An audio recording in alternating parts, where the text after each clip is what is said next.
Evangelho de João, capítulo de número 13.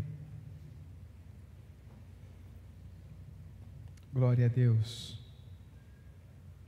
Que nós não venhamos desperdiçar, irmãos, cada momento que nós podemos estar congregados como uma assembleia diante do Senhor. Amém, meus irmãos? Muitas vezes nós estamos com o nosso corpo presente, mas a nossa alma, nosso pensamento não estão aqui.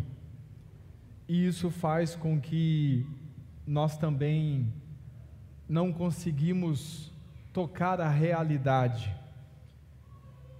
de estar na presença do Senhor.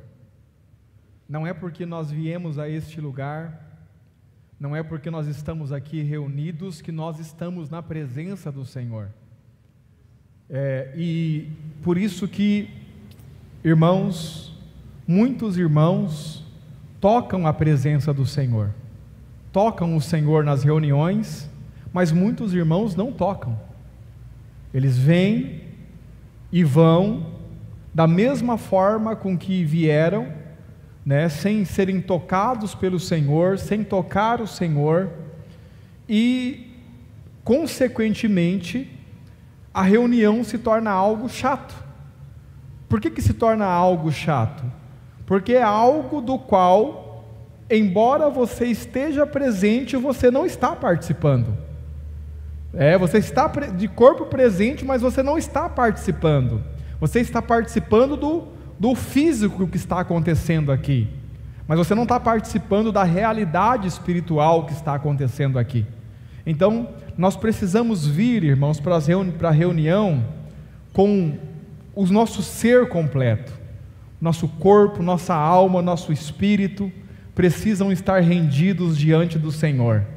Deixa o problema lá fora, deixa as coisas que estão talvez perturbando a sua mente lá fora, e venha e se entregue realmente ao Senhor de corpo, alma e espírito, para que você possa tocar a realidade que há em Cristo Jesus, o nosso Senhor. Amém, meus irmãos? Não tem a ver com cantar músicas, tem a ver com estar diante dEle, e isso nós fazemos com disciplina, a disciplina de realmente estarmos na presença do Senhor, e isso vale para tudo, irmãos, não só para essa reunião aqui. Não adianta na sua casa você dizer, vou orar, e aí você vai orar, e você fica falando palavras ao vento, e a sua mente está em outro lugar, seu pensamento está em outro lugar, você não está de corpo, alma e espírito presente diante do Senhor. Isso vale para tudo, todo e qualquer momento em que você vai congregar-se com o Senhor, você precisa estar inteiro diante do Senhor. Amém, meus irmãos? Porque eu ouço e vejo muitas pessoas, hoje menos, mas muitas pessoas dizer para mim assim, pastor, eu não sinto nada. E não que nós tenhamos que sentir alguma coisa, que seja uma obrigação sentir alguma coisa, mas tem pessoas que dizem, pastor, não sinto nada. Eu vejo pessoas se quebrantando, pessoas chorando, pessoas se emocionando diante do Senhor. Eu não sinto nada, mas você vai ver, não sente nada porque nunca está inteiro diante do Senhor. O celular não deixa, o pensamento está longe, está preocupado com tudo que está acontecendo, o irmão que levantou, o outro que fez não sei o que, o irmão que desafinou ali, o outro que cantou errado, tudo isso aí, qualquer coisinha tira a criança que falou, derrubou um copo. Irmãos, tem que estar inteiro diante do Senhor, para que você possa experimentar a realidade que há da presença de Cristo para nós. Não é uma utopia, é uma realidade. Amém, meus irmãos? Glória a Deus por isso, que nós possamos tocar essa realidade. Vamos lá, João capítulo 13, nós temos aqui uma passagem muito interessante. Eu vou ler a passagem e depois quero comentar algumas coisas com os irmãos. Eu estou lendo na ACF, ok? embora a minha televisão não está funcionando ali por algum motivo, mas não tem problema. Ora, antes da festa da Páscoa, é isso mesmo? O William me olhou com o olho assim, eu falei, uai, é isso? Eu estou com o capítulo errado. Antes da festa da Páscoa, sabendo Jesus que já era chegada a sua hora de passar desse mundo para o Pai, como havia amado os seus que estavam no mundo, amou-os até o fim. E acabado a ceia, tendo já o diabo posto no coração de Judas Iscariotes, filho de Simão, que o traísse, Jesus, sabendo que o Pai tinha depositado nas suas mãos todas as coisas, e que havia saído de Deus e ia para Deus, levantou-se da ceia, tirou as suas vestes, e tomando uma toalha, cingiu-se. Depois deitou água numa bacia, e começou a lavar os pés aos discípulos, e a enxugar-lhes com a toalha com que estava cingido. Aproximou-se, pois, de Simão Pedro, que lhe disse: Senhor, tu lava os pés a mim? Respondeu Jesus e disse-lhe: o que eu faço não sabes tu agora, você não entende agora, mas tu o saberás depois. Disse-lhe Pedro: nunca me lavarás os pés. Respondeu Jesus: se eu não te lavar, não tens parte comigo. Disse-lhe Simão Pedro: Senhor, não só os meus pés, mas também as mãos e a cabeça. Já que é assim, então lava as mãos, lava a cabeça, lava tudo.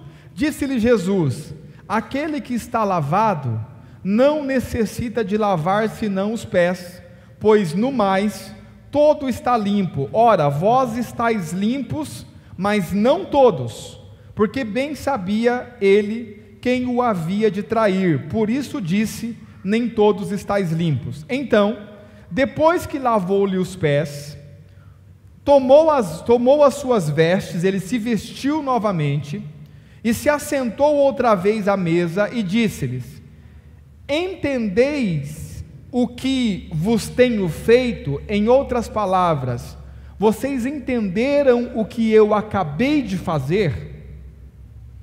Aí ele vai dizer: vós me chamais mestre e senhor, e dizeis bem, porque eu o sou. Ora, se eu, senhor e mestre, lavei os pés a vós, vós deveis também lavar os pés uns dos outros, porque eu vos dei o exemplo, para que como eu vos fiz, façais vós também. Na verdade vos digo, que não é o servo maior do que o seu senhor, nem o enviado maior do que aquele que o enviou. Se sabeis estas coisas, bem-aventurados sois, se as fizerdes. Diga assim: se saberdes estas coisas, você não é bem-aventurado. Diga assim: saber não me faz bem-aventurado. O que é que me faz bem-aventurado? Se as fizerdes. Amém, irmãos? Olha só, não falo de todos vós, eu bem sei os que tenho escolhido, mas para que se cumpra a escritura, o que come o pão comigo levantou contra mim o seu calcanhar. Desde agora vou-lo digo antes que aconteça, para que quando acontecer acrediteis que eu sou. Na verdade vos digo, se alguém receber o que eu enviar, me recebe a mim, e a quem me recebe a mim, recebe aquele que me enviou. Tendo Jesus dito isto, turbou-se em espírito, e afirmou dizendo: na verdade vos digo que um de vós me há de trair. Então os discípulos olhavam um para o outro, duvidando de quem ele falava. Ora, um dos seus discípulos, aquele a quem Jesus amava, estava reclinado no seio de Jesus. Então Simão Pedro fez sinal a este para que perguntasse quem era de quem ele estava falando. E inclinando-se sobre o peito de Jesus, disse: Senhor, quem é? Jesus respondeu: aquele a quem eu der o bocado molhado. E molhando o bocado, o deu a Judas Iscariotes, filho de Simão. Após o bocado, entrou nele Satanás. Disse-lhe, pois, Jesus: o que fazes, faze-o depressa. E nenhum dos que estavam assentados à mesa compreendeu a que propósito lhe dissera isso. Porque como Judas tinha a bolsa, ele era tesoureiro, ele carregava o dinheiro, pensavam alguns que Jesus tinha dito: compra o que nos é necessário para a festa, ou que desse alguma coisa aos pobres. E tendo ele tomado o bocado, saiu logo, e já era noite. Tendo ele, pois, saído, disse Jesus: agora é glorificado o Filho do Homem, e Deus é glorificado nele. Se Deus é glorificado nele, também Deus o glorificará em si mesmo, e logo o há de glorificar. Filhinhos, ainda um pouco estou convosco. Vós me buscareis, mas como tenho dito aos judeus, para onde eu vou, não poderei vós ir. Eu vos digo também agora. William, caneta. Filhinhos, ainda por um pouco estou convosco. Vós me buscareis, mas como tenho dito aos judeus, para onde eu vou, não podeis ir. Eu vos digo também agora. Um novo mandamento vos dou. Diga, um novo mandamento. Que vos ameis uns aos outros, como eu vos amei a vós, que também vós uns aos outros vos ameis. Nisto, diga, nisto, todos conhecerão que sois meus discípulos, se vos amardes uns aos outros. Diga assim: nós só somos discípulos de Jesus, se nós nos amarmos uns aos outros. Sobre o que eu quero ponderar com os irmãos hoje aqui, nessa palavra, para nós participarmos da mesa do Senhor. Irmãos, o texto diz que Jesus, ele nos deu o exemplo, e de fato ele nos deu o exemplo. Existem muitos aspectos na mesa do Senhor, aspectos esses que nós vamos ficar falando aqui até a volta do Senhor, e nós não vamos esgotar, tamanha é a riqueza daquilo que a mesa do Senhor representa para nós.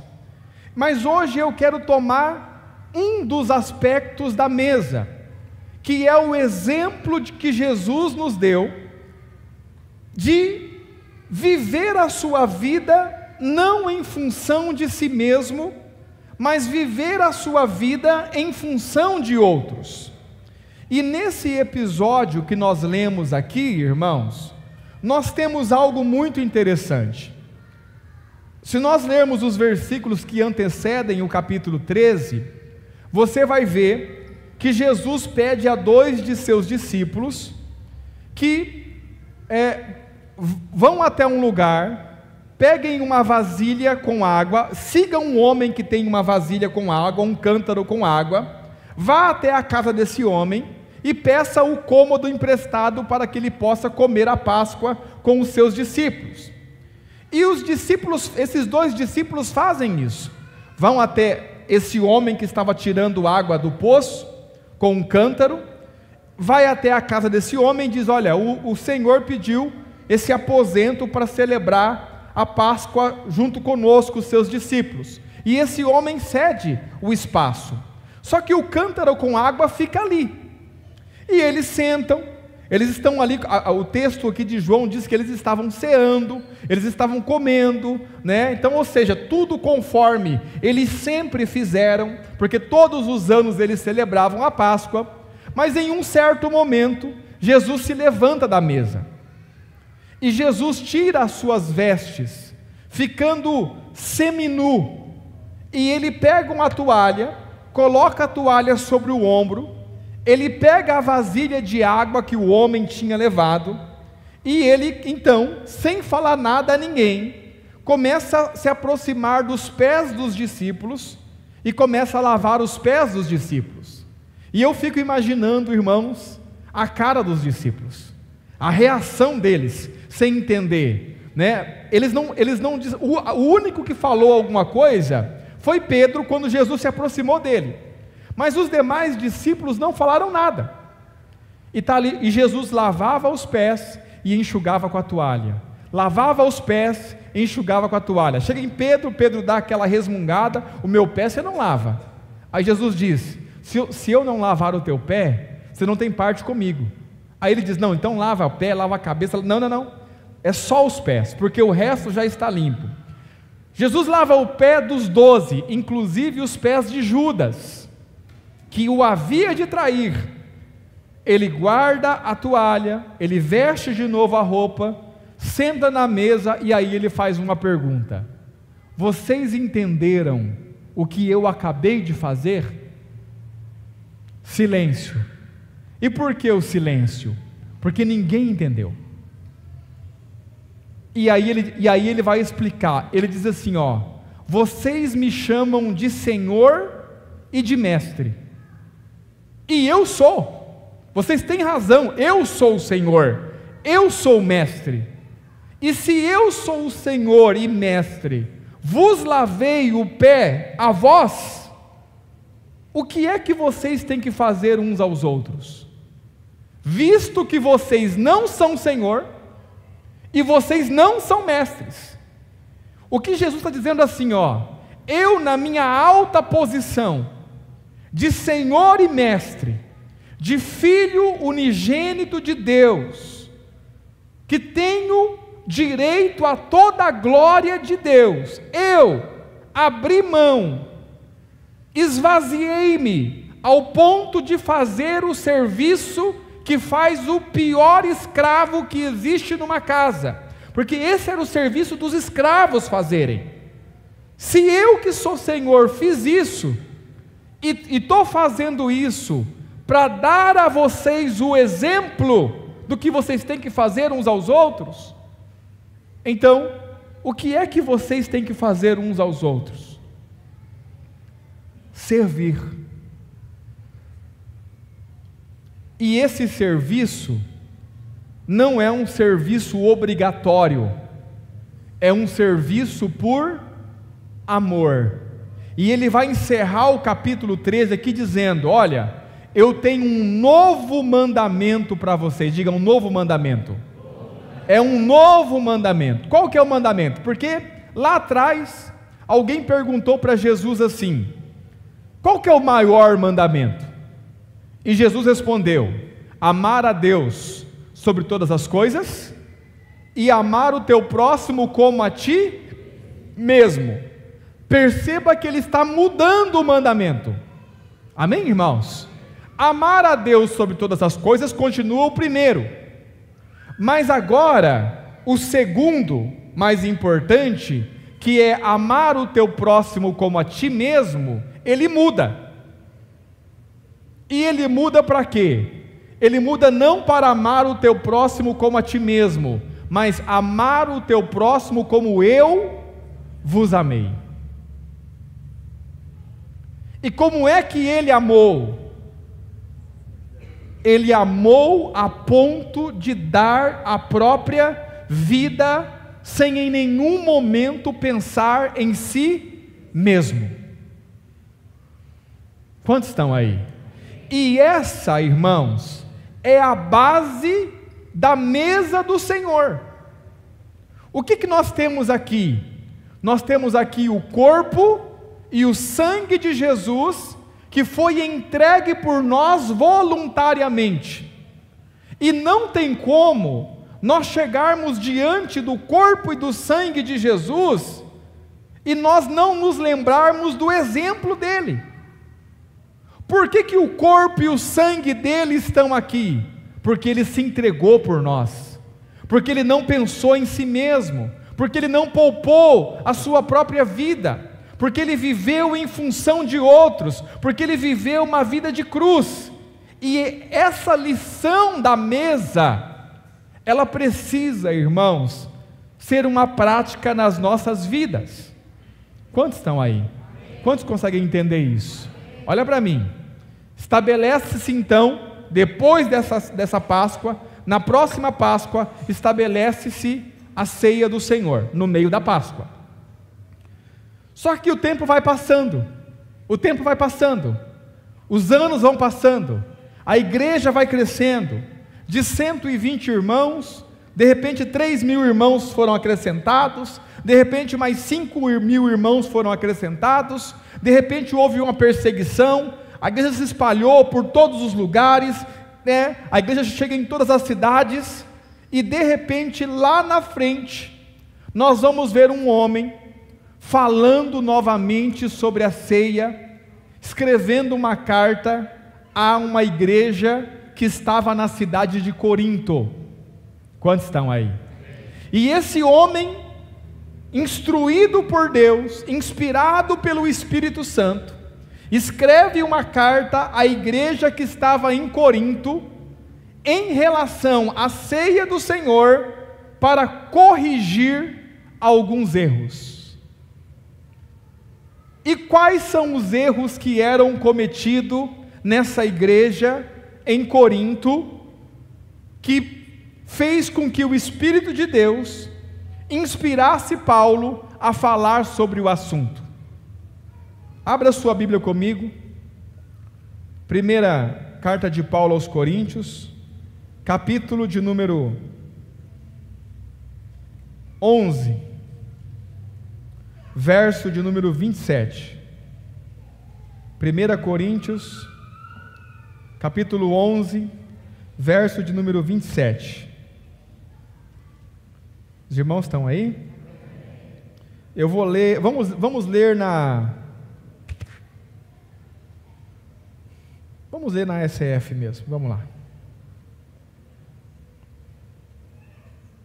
O texto diz assim, nisto porém, que vou dizer-vos, não vos louvo.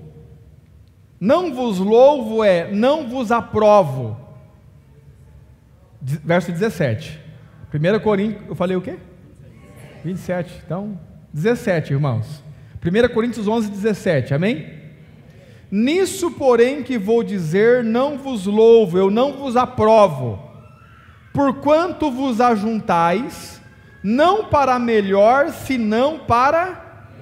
Essa é uma frase, irmãos, que me deixa assim, pensativo. Imagine nós, todos os domingos pela manhã vamos nos reunir aqui, amém, irmãos?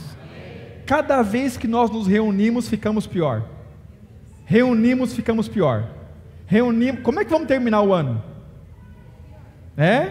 Vamos ter nos transformado, sei lá no que, num demônio no final do ano. Porque se cada reunião ficamos pior, imagine. E ele diz, porque vocês não se ajuntam para melhor, senão para pior. Por quê? Porque antes de tudo, ouço que quando vos ajuntais na igreja, há entre vós disenções, divisões, e em parte eu creio, e eu acredito que existe mesmo.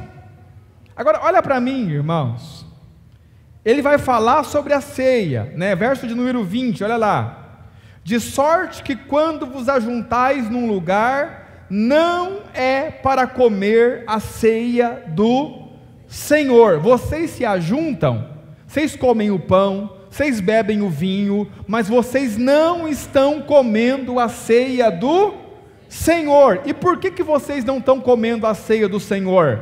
Porque há divisão entre vocês. Então, colocando os dois textos lado a lado, João 13 e Coríntios 11, nós vemos que houve um grande desvio em relação à mesa do Senhor. E que desvio foi esse? Aquilo que Jesus falou sobre amar o próximo como eu vos amei, aquilo que Jesus falou, que vocês serão conhecidos como os meus discípulos, se vos amarem uns aos outros, não foi praticado por eles. Por quê? Porque eles simplesmente viviam uma igreja dividida, uma igreja faccionada, uma igreja onde havia disenções, divisões, onde um não se importava com o outro, onde não parecia uma família, mas sim haviam grupos, cada qual com o seu grupinho. Irmãos, e diante da mesa do Senhor, nós não podemos chegar dessa forma. Por que não, pastor? Porque se nós chegarmos dessa forma, irmãos, nós estamos fazendo qualquer coisa, menos participando da mesa do Senhor, porque o apóstolo Paulo diz: vocês se ajuntam num lugar e não é para comer, não é para participar da ceia do Senhor, vocês não comem a ceia do Senhor, porque não tem como comer a ceia do Senhor em divisão, não tem como comer a ceia do Senhor se nós não amarmos uns aos outros como Cristo nos amou. Não tem como comer a ceia do Senhor se nós não estamos dispostos a lavar os pés dos irmãos. Pastor, então cadê a bacia? Cadê a água? É óbvio, irmãos, que Jesus não queria que você pegasse uma bacia com água e saísse lavando o pé das pessoas. O que ele fez foi dar um exemplo de que você deve ter a sua vida para servir o seu irmão naquilo que ele precisa. Consegue compreender? E se nós, irmãos, não temos nossa vida para servir os outros, e isso implica servir no chamado que Deus tem para você, no dom que Deus te deu, nas habilidades que o Senhor te deu, nas condições que o Senhor te deu, servir. Então, nós temos um contraste aqui, e um desvio muito grande, entre vocês serão conhecidos como os meus discípulos, se vos amarem uns aos outros. Vocês se reúnem e há divisão no meio de vocês, vocês não se importam uns com os outros, e por isso vocês fazem tudo o que vocês imaginam, menos participar da mesa do Senhor. Quantos estão aí? Os irmãos, fica claro isso para os irmãos? Sim ou não? Aí ele vai dizer assim, continuando, ele diz assim, verso de número 21, ele vai explicar, por que comendo, por que eles não comem a ceia? Porque comendo, cada um toma antecipadamente a sua própria ceia, assim um tem fome e outro embriaga-se. Olha para mim, irmãos, isso não tem a ver só com o fato de todo mundo virar o copinho junto. Amém, irmãos? Amém, irmãos? Isso tem a ver com você se preocupar com o seu irmão. Você consegue entender? Porque olha só, um come, cada um toma a sua própria ceia, antecipadamente. Assim, um tem fome e o outro embriaga-se. Um come, só que no mesma assembleia tinha outro que não tinha o que comer, e esse que come não estava nem aí para esse que não tinha o que comer, não se importava, não se preocupava, porque olha para mim, chegou ao ponto, e era assim que eles faziam. A ceia do Senhor na igreja primitiva não é como é feito hoje. Embora nós já estamos fazendo a reunião da mesa, e glória a Deus por isso, mas a ceia do Senhor era feita em meio à festa do amor. O que era a festa do amor? Uma comunhão que a igreja tinha o dia todo. Eles passavam juntos o dia inteiro. E inicialmente, em algum momento, em algum período do dia, eles celebravam a ceia. Só que começou a acontecer que os grupinhos começaram a celebrar suas próprias ceias. porque eles traziam de casa. Sabe o nosso junta-panela? Era a mesma coisa que eles faziam, o junta-panela. Só que aí o grupinho olhou daqui e falou: o que nós trouxemos? Não, nós trouxemos pão sírio, pão sem levedura. E o que eles trouxeram? Não, eles trouxeram ali um pão francês. Então vamos tomar nossa ceia aqui, e eles tomam a deles lá. Ah, mas tem aquele grupo lá que está sem pão, ó, eles não têm pão para partir. Ah, larga eles para lá, vamos comer nossa ceia aqui. E isso fala, irmãos, de nós não nos preocuparmos com a vida dos nossos irmãos. Mas o que é que nós temos aqui? Nós temos aqui o corpo e o sangue de alguém que não pensou em si nem por um instante. Esse é o exemplo que nós temos. Esse é o modelo que nós temos. É isso que nós vamos comer, o corpo e o sangue de o Filho unigênito de Deus, que não pensou em si por um instante. Como é que nós podemos comer o corpo e o sangue do unigênito Filho de Deus, que não viveu para si nem um instante, ao passo que não estamos nem aí para ninguém? Vivemos como queremos, fazemos o que queremos. E aí deixa eu te dizer uma coisa, preste atenção no que eu vou te dizer. Não é porque você está comendo um pão e bebendo o suco que você está se alimentando de Cristo. E não é porque você está comendo um pão e bebendo o suco como o corpo e o sangue de Jesus que você está sendo aprovado por Deus. Quantos estão aí? Volte um pouquinho, capítulo 10 de 1 Coríntios, porque desde o capítulo 10 ele começa a falar sobre a ceia. Os irmãos estão aí? Amém, meus irmãos? Capítulo 10, verso 1. Preste atenção nessa leitura.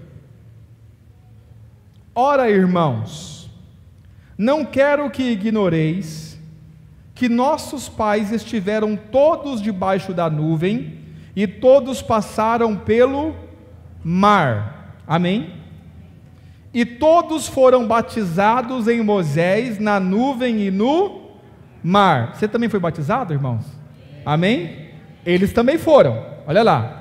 E todos comeram de uma mesma comida espiritual. Amém? Nós vamos comer de uma comida espiritual, que é o corpo de Cristo. E todos beberam todos de uma mesma bebida espiritual, porque bebiam da pedra espiritual que os seguia, e a pedra era... Nós vamos beber de uma bebida espiritual, que é o sangue de Jesus Cristo. Eles foram batizados, nós fomos batizados. Eles comeram de uma comida espiritual, nós vamos comer de uma comida espiritual. Eles beberam uma bebida espiritual, nós vamos beber uma bebida espiritual. Os irmãos estão aí? Verso de número 5, olha o detalhe. Mas Deus não se agradou da maior parte deles, por isso foram prostrados, mortos no deserto. Diga, foram batizados, comeram de Cristo, beberam de Cristo, mas Deus não se agradou deles. E olha só o verso de número 6. E estas coisas foram feitas em figura, para quê? Para que não cobicemos as coisas más, como eles cobiçaram. Em outras palavras, isso só foi feito assim, para que, olhando para esse povo que se prostrou no deserto, que morreu no deserto, porque Deus não se agradou deles, mesmo comendo e bebendo de Cristo, nós também possamos refletir que comer e beber não significa agradar o Senhor.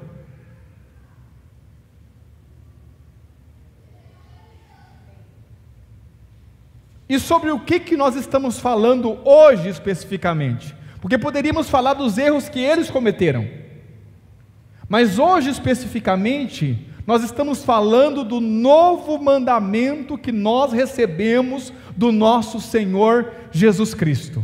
E que novo mandamento é esse? Que vos ameis uns aos outros como eu vos amei. Olha para mim. E por que não mais amar o próximo como a ti mesmo? Diga por quê? Porque tem gente que não se ama. Então, amar o próximo como a ti mesmo, tem gente que não se ama. Então, ou seja, eu faço mal para o próximo e está tudo certo. Por quê? Porque eu estou amando o próximo como eu me amo. Eu não me amo, então também não amo o próximo. E fica tudo certo. Agora, amar o próximo como o Senhor nos amou, porque o Senhor amou Judas.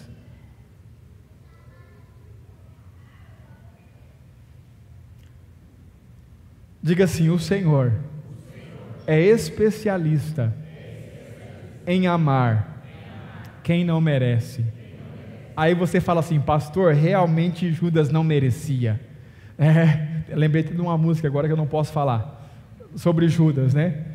O Judas não merecia, que ele traiu Jesus. Irmão, você não merece tanto quanto Judas,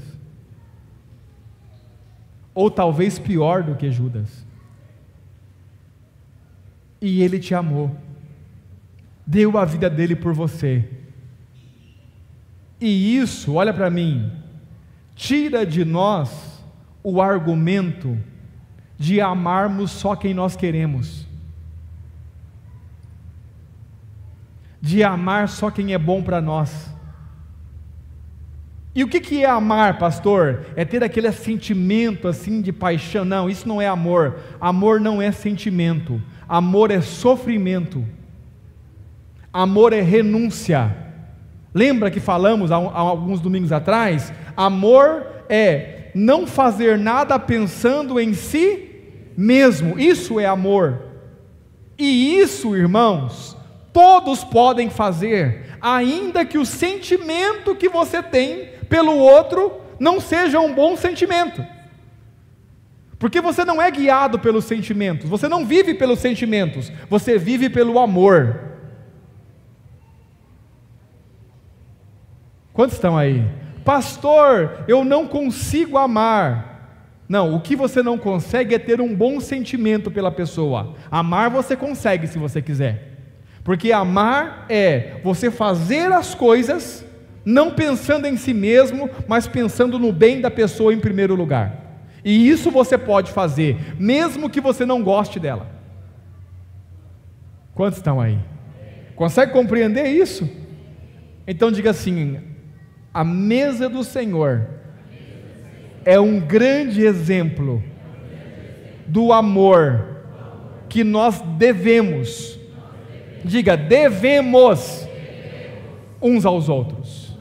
Abra sua Bíblia lá em Romanos, capítulo de número 13,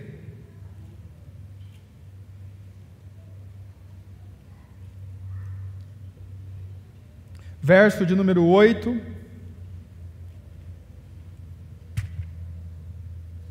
vamos ler o 7 e o 8, quantos estão aí?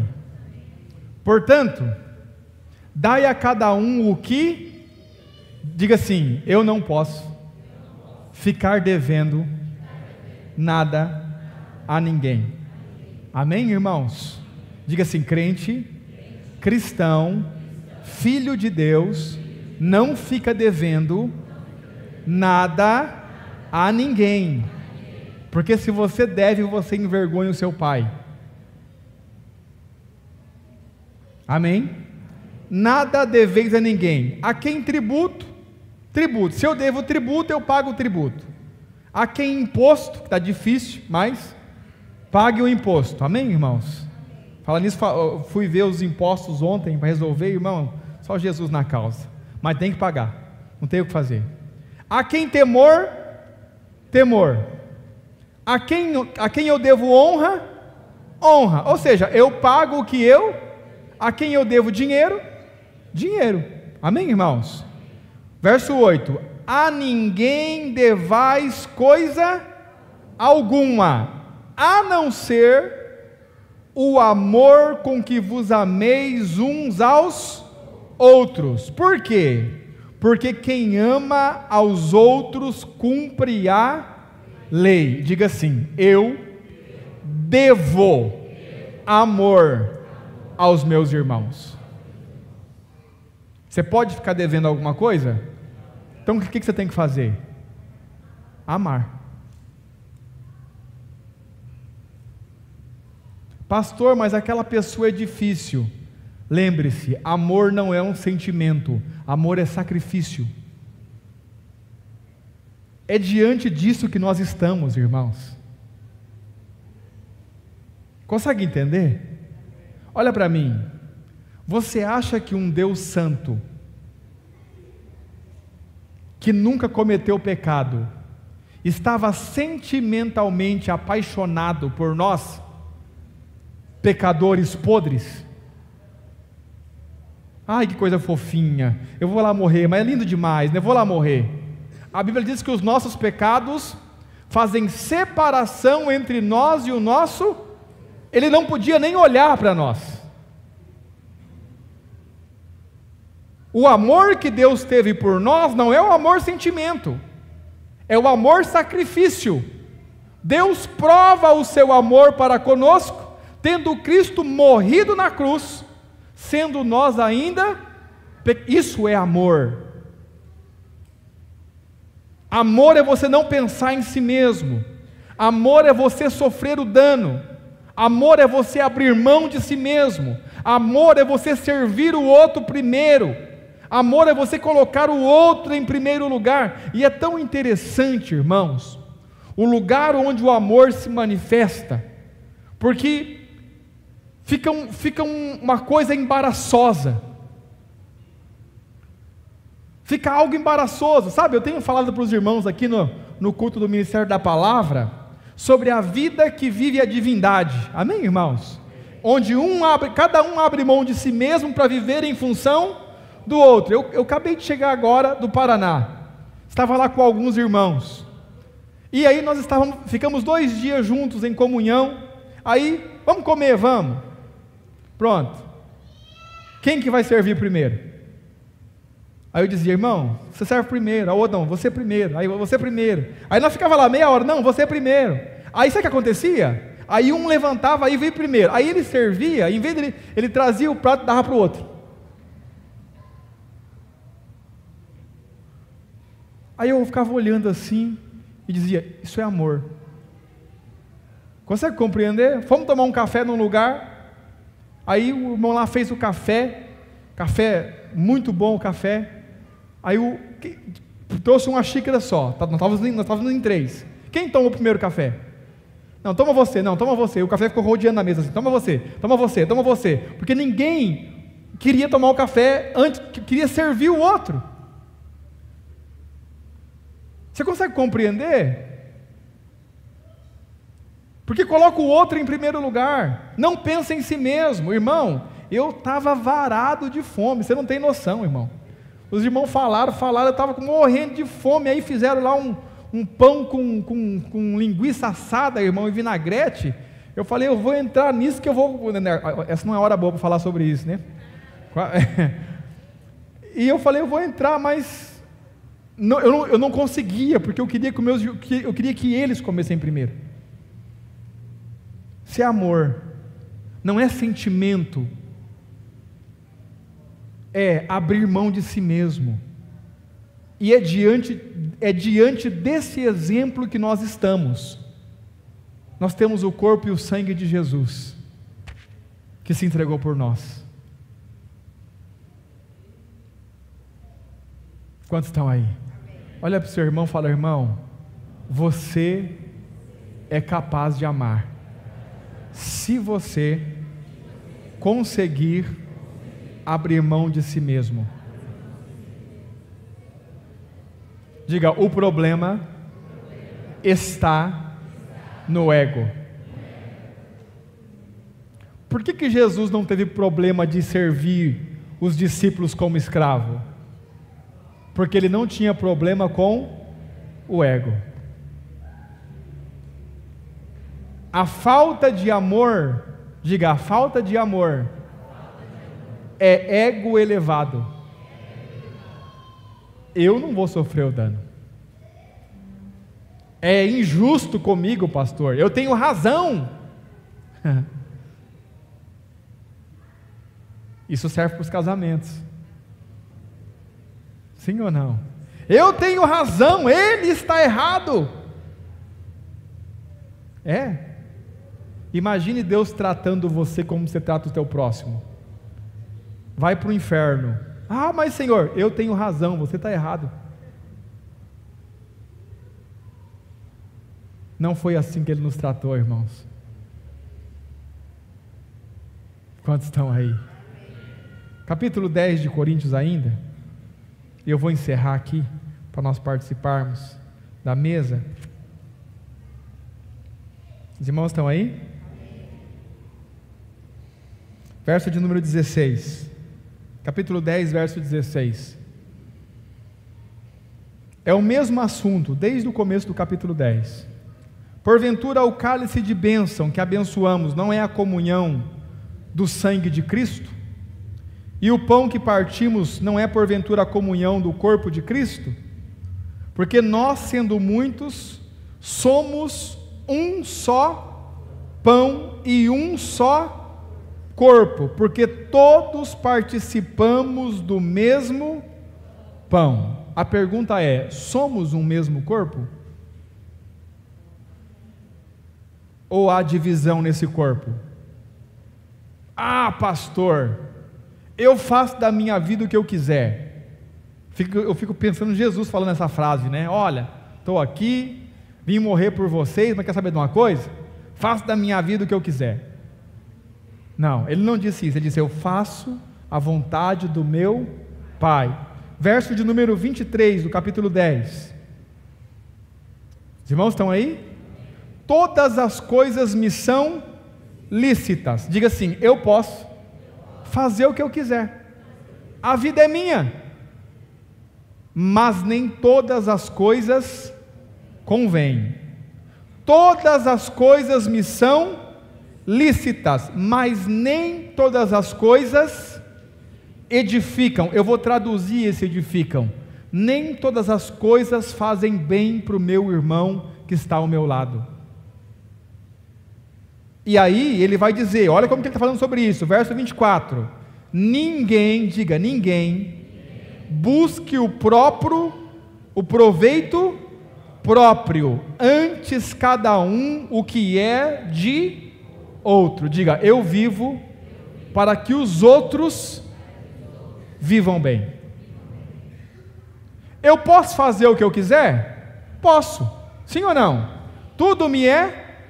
Mas o problema é que tem atitude minha que faz mal ao meu irmão,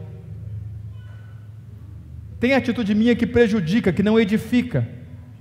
Então, baseado no exemplo de Jesus, de amar o próximo como Ele nos amou, tem coisas que eu não vou fazer, tem direitos meus que eu não vou exigir, mas é seu direito, e daí? Eu escolho perder. Mas você vai perdoar, te fez tanto mal, eu escolho perdoar. Ah, então quer dizer que você está apaixonado pela pessoa, você ama ela com sentimento? Não, eu não amo ela com sentimento porque ela me fez mal, mas amor não é sentimento, amor é abrir mão de si mesmo, não buscar o que é próprio, e isso eu posso fazer, mesmo não gostando do indivíduo. Diga: essa é a base da mesa. Por que tem um corpo e um sangue aqui? Porque Ele se entregou. E nós devemos seguir o mesmo exemplo do nosso Senhor. Quer um conselho? Ame a todos. Pastor, isso é possível? É. Quer um conselho mais forte ainda? Ame os seus inimigos. Pastor, inimigo não tem como amar, tem. Não tem como gostar de inimigo. Agora, amar tem. Porque amor não é sentimento. Amor é atitude. Por que Jesus disse: ame os vossos inimigos? Eu te pergunto, Judas era amigo ou inimigo de Jesus? Judas era amigo ou inimigo? Inimigo. Ele vendeu Jesus por 30 moedas de prata. Mas como que Jesus chamou ele? Amigo. Porque o que Judas faz para Jesus é problema de Judas. Consegue entender?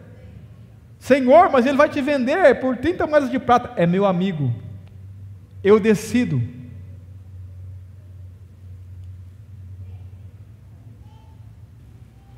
E essa é a base da mesa. Se você, podendo fazer o bem ao teu irmão, não faz, você peca, diz o apóstolo Paulo. Não é que, olha, não. Se você pode fazer o bem e não faz, você peca. É pecado. Que nós possamos começar a pensar uns nos outros, colocar o outro em primeiro lugar, porque essa é a base da mesa que nós estamos participando todo domingo. Amém, meus irmãos? Vamos orar? Senhor, nós te rendemos graça e oramos para que o Senhor nos ensine verdadeiramente o que é o amor e que nós possamos amar como o Senhor ama. Senhor, nos livra da ideia do amor de Hollywood, esse amor da televisão, esse amor que a televisão nos ensinou, que é esse amor sentimental, que nada tem a ver com o amor bíblico, que é um amor sacrificial, que o amor, que a definição de amor seja restaurada no nosso interior, e que nós possamos entender que nós podemos sim amar a todos, inclusive os nossos inimigos, e que nós possamos manifestar esse amor, que essa palavra possa transpassar o nosso coração, e que no nosso dia a dia ela possa ser útil em momentos onde nós vamos precisar amar como Jesus amou, porque essa é a base da tua mesa. O teu Filho unigênito nos amou e se entregou por nós, e nos deu o exemplo de como nós deveríamos viver. Somos gratos por isso. Assim oramos em nome de Jesus. Amém.